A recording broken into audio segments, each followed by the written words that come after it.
સમાચાર મળી રહ્યા છે વાપીના ડુંગરી ફળિયાથી વાપીના ડુંગરી ફળિયામાં આગ ફાટી નીકળી છે। હીના પ્લાસ્ટિકના ગોડાઉનમાં આગ લાગી છે। ભીષણ આગથી દોડધામ મચી ગઈ છે।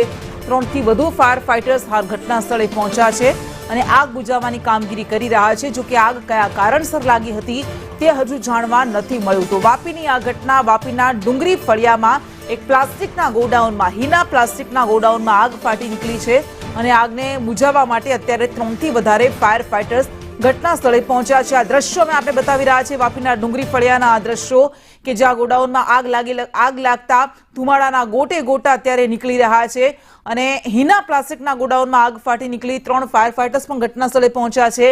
આ કયા કારણસર લાગી હતી તે હજુ નથી જાણવા મળ્યું કે આગનું કારણ અકબંધ છે, પરંતુ આ ભીષણ આગ કે જેને વિકરાળ સ્વરૂપ જોતામાં ધારણ કરી લીધું છે તેને બુઝાવવા માટે અત્યારે યુદ્ધના ધોરણે કામગીરી ફાયર ફાઇટર્સ દ્વારા કરવામાં આવી રહી છે। આગના બંબા પહોંચી ગયા છે અને આપ જે રીતે દ્રશ્યોમાં જોઈ રહ્યા છો કે આ પ્લાસ્ટિકનું ગોડાઉન હતું એટલે સ્વાભાવિક છે કે આગ નાના તણખાથી પણ શરૂ થઈ હોય, પરંતુ થોડા જ સમયમાં તેણે ઉગ્ર સ્વરૂપ વિકરાળ સ્વરૂપ ધારણ કરી લીધું હોય, કારણ કે પ્લાસ્ટિક હતું એટલે તેના કારણે આગ વધારે ને વધારે ભીષણ બનતી ગઈ અને અત્યારે 3 ફાયર ફાઇટર્સ આ આગને કાબૂમાં લેવા માટે જહેમત ઉઠાવી રહ્યા છે।